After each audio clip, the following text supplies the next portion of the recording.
Welcome to Telugu education tips YouTube channel. Friends, వాళ్ళ వీడియోలో నేను మీతో డిస్కస్ చేయబోతున్న టాపిక్ ఏంటంటే ఏపీ పాలిసెట్ 2025కి సంబంధించి 10th క్లాస్ సప్లీ ఎగ్జామ్ కూడా ఫెయిల్ అయ్యి పాలిసెట్ పాస్ అయినట్టయితే మరి వాళ్ళ సిచ్యువేషన్ ఏంటి, వాళ్ళు ఎలా ముందుకు వెళ్ళాలి, నెక్స్ట్ ఉన్న స్టెప్ ఏంటి అన్నది వీడియోలో అయితే డిస్కస్ చేసుకోవడానికి అయితే ట్రై చేద్దాం. కాబట్టి వీడియో అనేది ఇంట్రెస్టింగ్గా యూస్ఫుల్గా ఉంటుంది, పూర్తిగా చూడడానికి అయితే ట్రై చేయండి. ఇక టాపిక్ అయితే స్టార్ట్ చేసే ముందు నా చిన్న రిక్వెస్ట్ ఏంటంటే ఇప్పటివరకు మన Telugu education tips YouTube channel మీరు ఎవరైనా సబ్స్క్రైబ్ చేయకుండా చూస్తున్నట్టే మీకు యూస్ఫుల్ అయ్యే ఇలాంటి వీడియోస్ కోసం అయితే సబ్స్క్రైబ్ చేసుకోండి.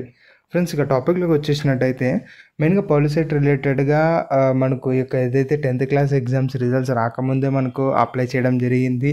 దానికి సంబంధించి సపరేట్గా మనకు పాలిసెట్ ఎగ్జామ్ జరిగింది. అది 10th దీనికి సంబంధం అయితే ఉండదు. సో ఇక్కడ పాలిసెట్ ఎగ్జామ్ అనేది క్వాలిఫై అయ్యి ఉంటారు, అంటే మోర్ దెన్ 36 మార్క్స్ వచ్చేసి వాళ్ళకు ర్యాంక్ కూడా అలాట్ అయితే అయ్యి ఉంటుంది. బట్ కాకపోతే ఏంటంటే 10th క్లాస్లో మనకు ఫెయిల్ అయ్యేసి ఉంటారు.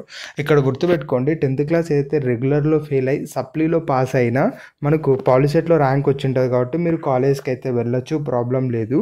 బట్ అలా కాకోకుండా ఏదైతే 10th క్లాస్కి సంబంధించి మనకు ఏదైతే రెగ్యులర్లో ఫెయిల్ అయ్యి అలానే అడ్వాన్స్ సప్లీ కట్టి అడ్వాన్స్ సప్లీలో కూడా ఫెయిల్ అయినట్టయితే వాళ్ళ పరిస్థితి ఏంటి అన్నది గమనించినట్టయితే డెఫినెట్గా మీకు పాలిసెట్లో ఎంత ర్యాంక్ వచ్చినా కూడా వేస్టే.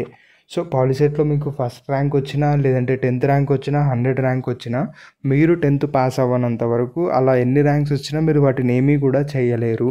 సో ఫస్ట్ 10th పాస్ అవ్వాల్సి ఉంటుంది, అది రెగ్యులర్లో కానీ సప్లీలో కానీ. దాని తర్వాత మీకు పాలిసెట్లో ఏదైతే ర్యాంక్ కానీ ఏదైతే మార్క్స్ వస్తాయో వాటికి వాల్యూ ఉంటుంది, లేదంటే ఎలాంటి వాల్యూ కూడా ఉండదు. సో మీరు గమనించాల్సింది ఏంటంటే ఇలాంటి పరిస్థితిలో ఉన్న వాళ్ళ సిచ్యువేషన్ ఏంటంటే ఇక ఏమైతే చేయలేరు, వాళ్ళు హోప్స్ అన్నీ వదులుకొనేసి నెక్స్ట్ ఇయర్ ఏదైతే 10th క్లాస్ ఎగ్జామ్స్ జరుగుతాయో వాటికి వాళ్ళు అనేది ప్రిపేర్డ్గా అయితే ఉండాలి. లేదంటే అడ్వాన్స్ అప్లై అయితే జరుగుతుందో దానికి సంబంధించి వాళ్ళైతే రెడీగా అయితే ఉండాలి. అంతకుమించి ఇంకొక వేరే ఆప్షన్ అయితే ఏది కూడా లేదు. సో మెయిన్ ఇప్పుడు సప్లై ఏదైతే ఉందో దానికి మీద ఫోకస్ అయితే చేయండి. అది కూడా ఒకవేళ ఫెయిల్ అయినట్టయితే నెక్స్ట్ ఇయర్ మీరు చూసుకోండి, అక్కడ నెక్స్ట్ ఇయర్ కూడా ఈ ఇయర్లో వచ్చిన ర్యాంక్ యూజ్ అనేది అవ్వదు. అప్పుడు నెక్స్ట్ ఇయర్లో ఏదైతే అగైన్ పాలిసెట్ కండక్ట్ చేస్తారో దాన్ని అటెంప్ట్ చేసి దాని ద్వారా మీరు అగైన్ ఈ యొక్క పాలిటెక్నిక్లో జాయిన్ అవ్వాలనుకుంటే అవ్వచ్చు. ఈ ఇయర్లో అయితే ర్యాంక్ కానీ మార్క్స్ కానీ వచ్చి ఉంటాయో ఇవి నెక్స్ట్ ఇయర్కి వ్యాలిడ్ అయితే ఉండవు, ఒకసారి అయితే గమనించండి.